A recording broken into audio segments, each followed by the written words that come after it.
sa ato ang mga kaigsuonan sa social media. Dini sa to ang sinima ng tulumanon, Pulso Mindanao.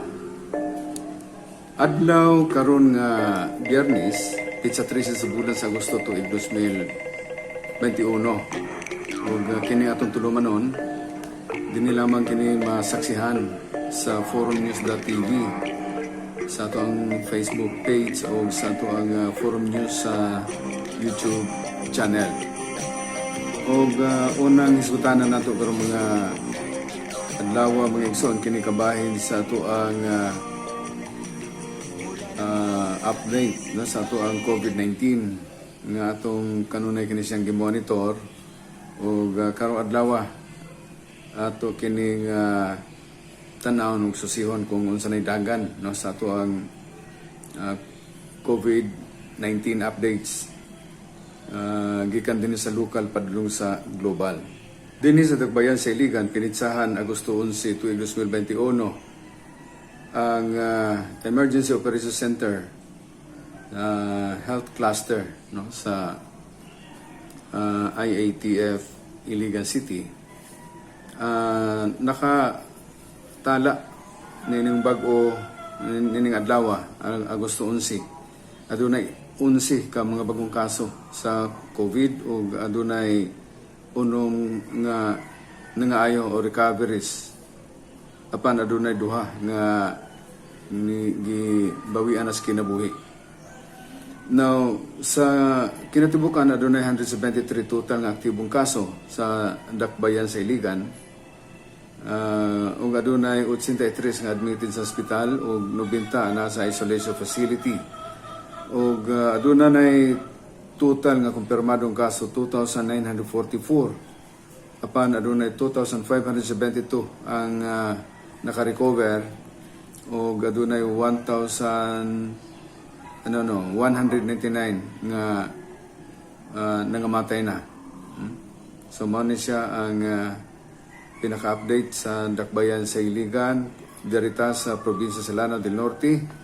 Pinitsahan Agosto 11 tuig 2021 ang record sa COVID-19 confirmed cases sa probinsya sa Lanao del Norte.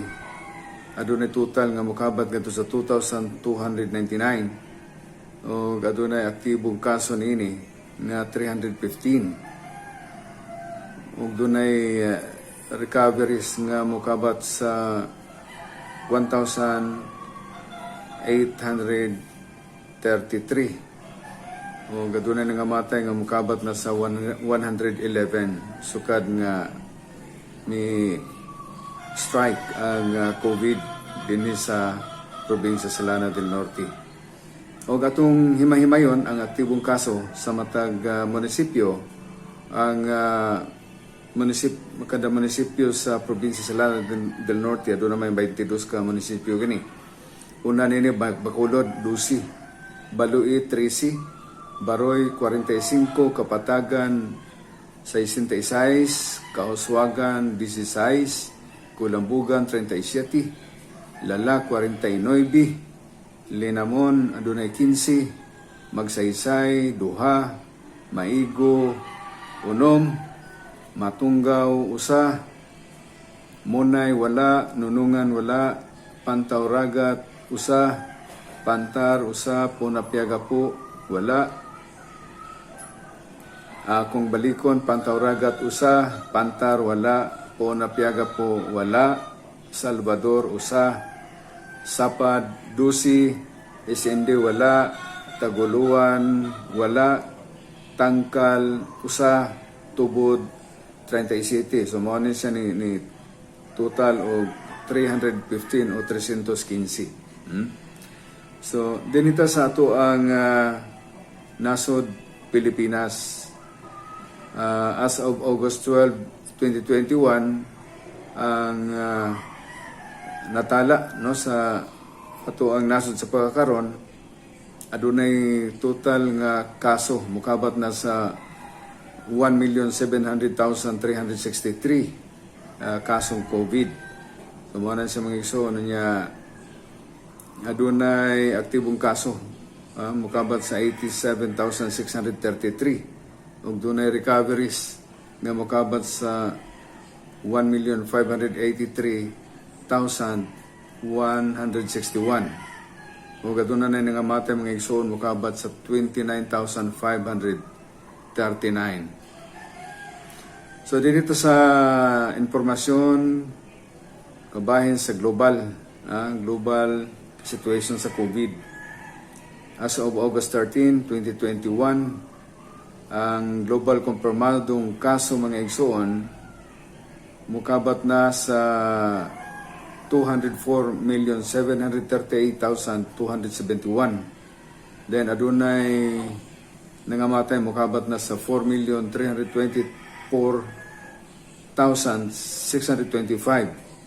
O ang mga katawhan nga nabakunahan mukabat na sa 1,219,131,629. So mao na siya. Og dinhita sa ato ang update sa atong kahimtang sa panahon. Ang status sa pagkakaroon mga igsoon ang ato ang nasod nagatubang niining usa ka ridge of high pressure area, pero dito ra kini siya ang mapiktuhan ni ang Luzon sa may bot pasabot nining ridge of high pressure area. Bot pasabot ang pressure nga igsoon tuwa sa taas, no? So atong panginaot nga kung nasa sa taas habog siya mga igsoon. So hinaot nga mo kuan siya, no? Mo labay lang, no, sa ato ang nasod Pilipinas. So mao na siya ang update nga atong mahatag kaninyo kabahin ining COVID ug sa ato ang dagan sa panahon.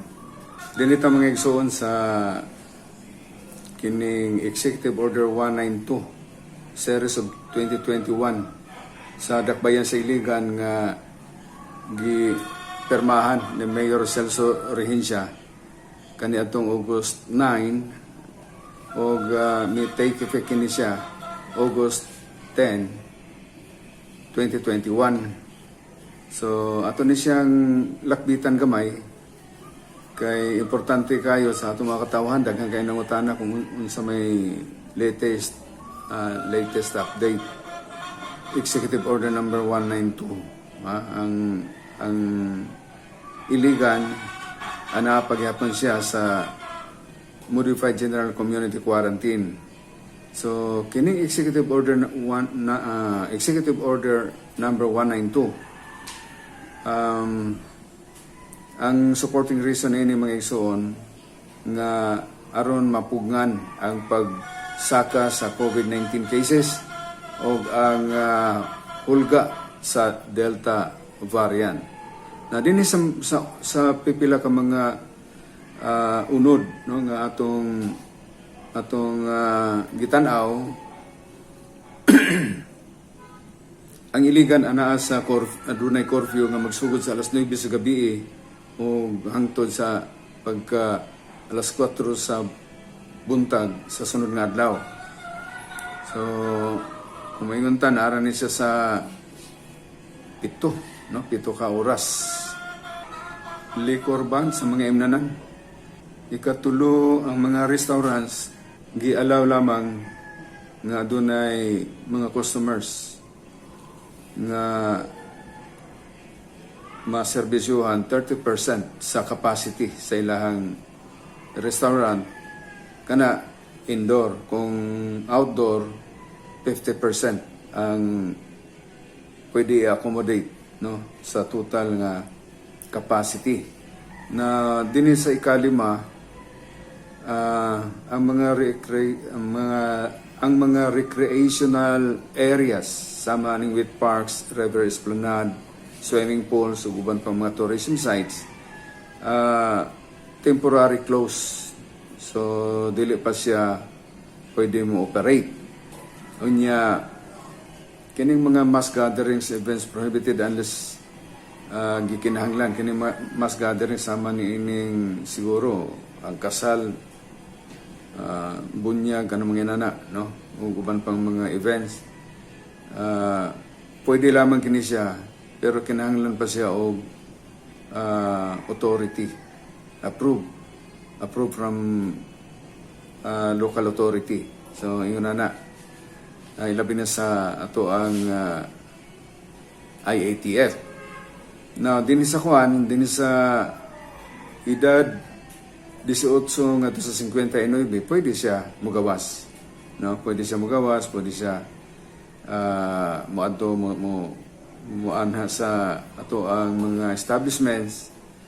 So wala na siya problema. Pero ang mga nag-edad o ubos sa 18 years old, wala na siya tugutan.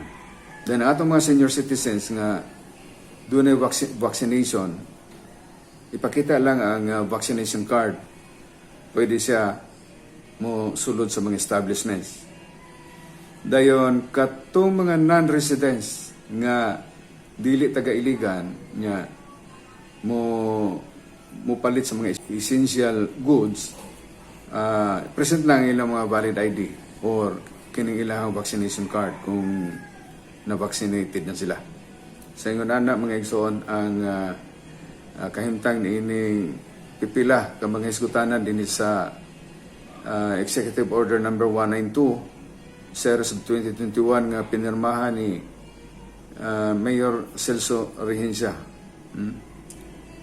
sa pitsa 9 sa Agosto o ni-effect ini sa Agosto 10, 2021. Pero wala tayong nakita kung kanhantod gano sa ni siya kutob ang maong executive order, no? Kining mga gipanganlan nga mga unod niining mga executive order, pipila lamang kini ato ang gihisgutan, ang mga major concerns lamang atong gihisgutan din. Pero wala hisgutan din ang mga igsoon hangtod kano saan ni siya kutob kay ngano apektado ang ato ang mga gagmayng negosyante niini, no? Ato ekonomiya apektado, kinahanglan ma-define kung hangtod kano sa kutob.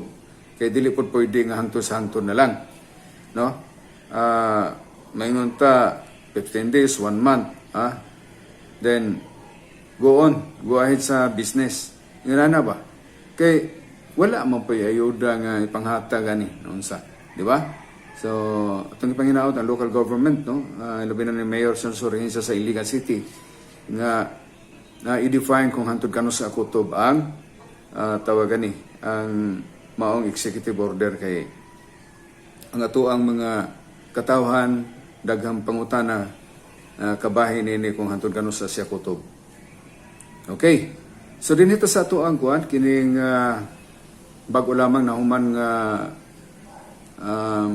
Tokyo Olympics 2020 Tokyo Olympics kay balutan nga kini na tawagan ni kining nadilatar kini siya, usa ka tuig ang delay na mga igsoon ang pagpahigayon sa 2020 Olympics tungod sa nahitabo nga pandemic.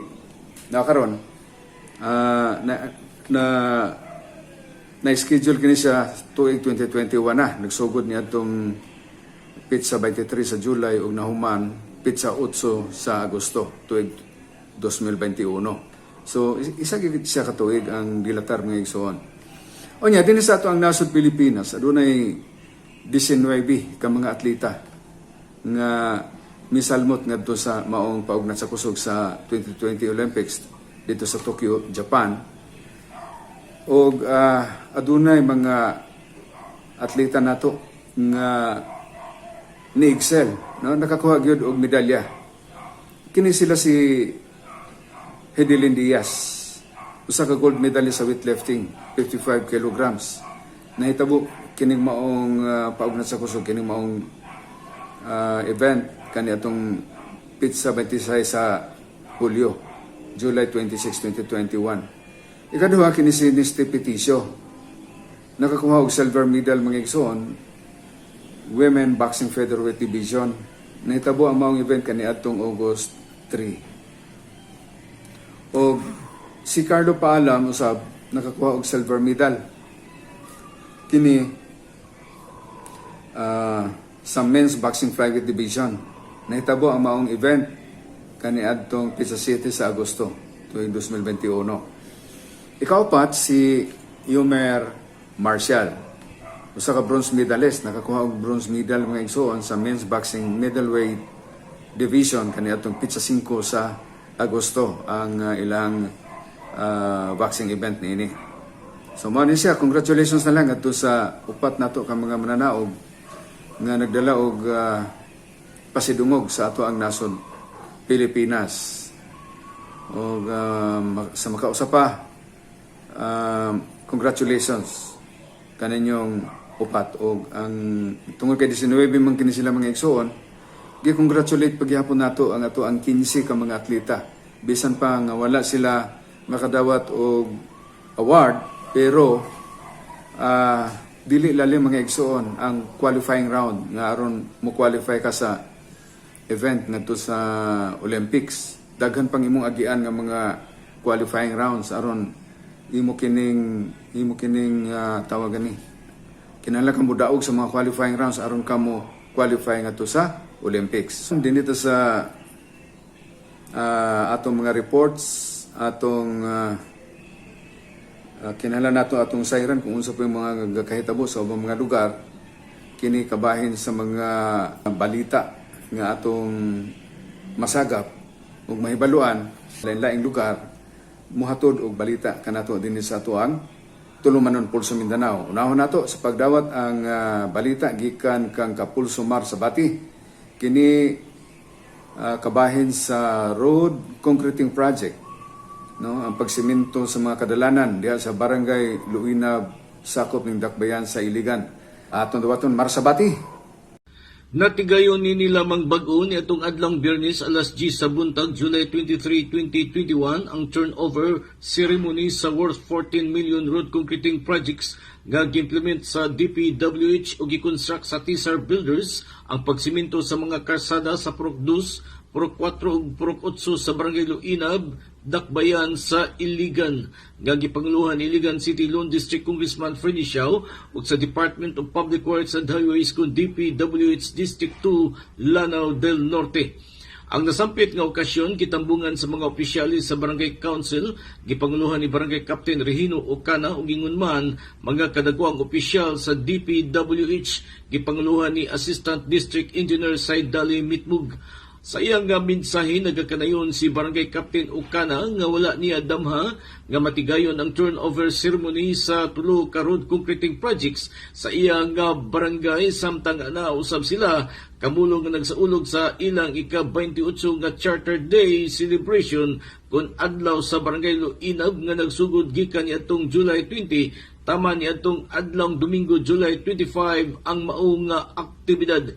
Dako ang pasalamat ni Barangay Captain Ocana ngadto ni Congressman Freddy Siao kinsa maoy nag-initiate og daning kamot aron nga makatagamtam og mga proyekto ang ilang nga barangay di nakabenepisyo niini ang mga residente.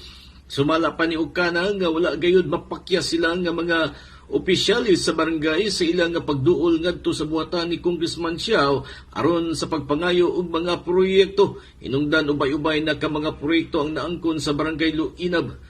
Dili lamang sa pagsiminto sa mga karsada, kundi lakip usab ang pag-construct sa mga drainage canal nga sagad maoy giyangungo sa mga katawhan ngadto kanila tungod kay sila man nga mga barangay officials ang reklamuhan panahon sa makasinati og pagbaha.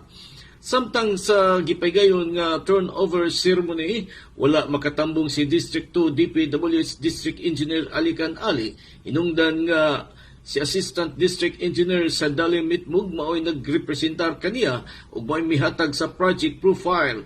Matud pa ni Adi Mitmug nga ilang gipasalamatan ang kakugi ni Congressman Freddy Siao tungod sa iyang nga pag-initiate ni ining mga proyekto ug ang DPWH igo lamang sa pag-implement sa mga projects. Alang sa Pulso, Mindanao, Mar Sabati. Ganita sa ikaduhang report mga igsoon. Hermi, sa imong pulso sa mga balita. Okay, Kapulso John, nagbalampuson ang gipaygayon nga kapiyan sa Kalinaw dito sa Bilal, sakop sa Sitio Kurakura, lungsod sa Munay. Di ang gipaygayon nitong isang adlaw nga pinaagi ni Musa Sanggila ang haligi sa Pakigdait. Nga din usa siya mooy host nga gipagayon dito nga programa nga dito gihil ang maong kapiyan sa Kalinaw. Nga din gihisgutan dito ang may tungod sa extension sa farm sa programa dito sa Amunay. Nga din atong nasayran si Makapaar Abdullah, usa sa member sa parliament na karon sa farm ang magbabalahod. Nga din matud pa niya sa suna ni President Duterte nga request nga i-extend ang maong farm ng Bangsamoro Autonomous Region in Muslim Mindanao sa 2025. Tungod kay ako pa kay siya og plano nga iyang i-develop ang mga kadalanan dito sa Lanao Sur, Lanao del Norte, particular dito sa Camp Bilal, sakop sa lungsod sa Munay. Dahil ubos sa pagpanigamot sa atong lokal na kamanan dito sa Munay, na din atong nasayran nga ang atong mga kadalanan dito nabibilog na karong mga mga kumusod. Dayon atong nasayran nga iyang gihangyo ni President Duterte nga ang request niya nga extension sa BARM nga unta maabot dito sa suna ni President Duterte nga matud pa ni Abdullah Makapaar alias Bravo nga dako kayo og ikatabang si President Duterte sa maong mga kalihukan dito sa farm. Dayon agi og pag kuha og mga mensahe ni membro sa parliament nga si Abdullah Makapaar alias Bravo. Atong paminawon ang iyang mensahe sa Konstitusyon. Itong Bangsamoro Transition Authority, itong Bangsamoro Transition Period. Sa totoo yan ay tama. Hindi naman ang extend ang Chief Minister, the 18th member of the Parliament. Ang tamang extend po ang pinag-uusapan ng ating gobyerno. Nakikinig po ang ating presidente, sinita ng mga congressman, lalo na po dito sa Lanao del Norte, ang ating mahal na gobernadora, Imelda Angging Quebranza di Mapuro, sa aking third cousin, kuya po namin, ni Brother Musa ng Pakigdait, si Abdullah Bobby di Makota di Mapuro. Kami po ay nakapag-usap doon sa provincial capital. Sinabi po namin sa kanya na hindi po ang i-extend ang mga posisyon ng mga parliament kung hindi ang pinag-uusapan yun ang i-extend ng 2025 dahil kung hindi ma-extend hindi matatapos at hindi ma-implement ng gobyerno natin. Paano po ang mga kumpatan ay ngayon nandito na ng panig ng pamalahan.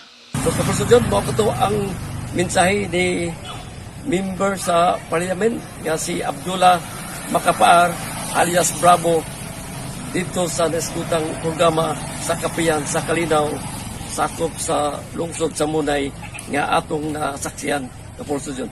Kini si Hermie Arcilia sa programang Pulso Mindanao.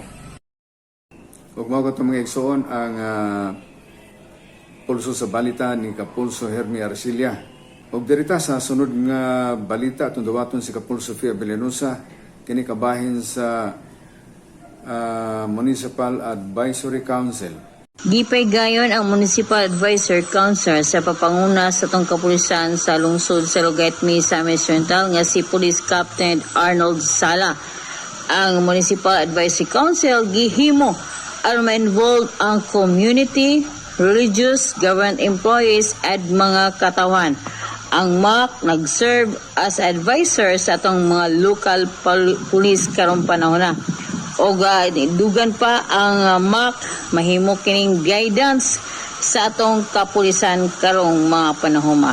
So atong paminawon ang explanations atong Police Captain Arnold Sala, ang atong hepe sa lungsod sa Lugait, Misamis Oriental. So nag-meeting atong mga MAC or Municipal Advisory Council. So ang trabaho ning atong Municipal Advisory Council, they will serve as an advisor sa mga atong mga local police. Kay sa ato man yung pananaw sa Philippine National Police, wala man gyud mahimo kung walay support sa atong mga stakeholders, walay support sa atong mga community. So mao na ang ato ning gihimo siya nga meeting o kini nga grupo para sa naay maka-advise sa atong mga kapulisan, naa sila yung mga inputs, naa sila yung mga panginahanglan o mga concerns, so at least ma-address dayon nato siya. So kay pinaagi mong aning grupo, so at least muna po yung mga additional guidance from this municipal advisory council. Ang kinipod ang MAC also, at least sa guidelines mo sa 20, so at least na ay twice in a month, we have twice regular meeting kanina sa kabuan. So at least karon nakakandak na ta og kaisa. So ato na pong planuhon o kanus anak ang sunod na pong meeting. Okay, at least dunay banding with the PNP, with the MAC. Dunay mga panglitan, dunay mga concern or dunay mga inputs, so at least ato din matagal ng concern. Gikan sa Misamis Oriental, kini si Febeno sa Pulso, Mindanao. Ug mao katong mga igsoon ang pulso sa mga balita ni Kapulso Fi Abellanusa.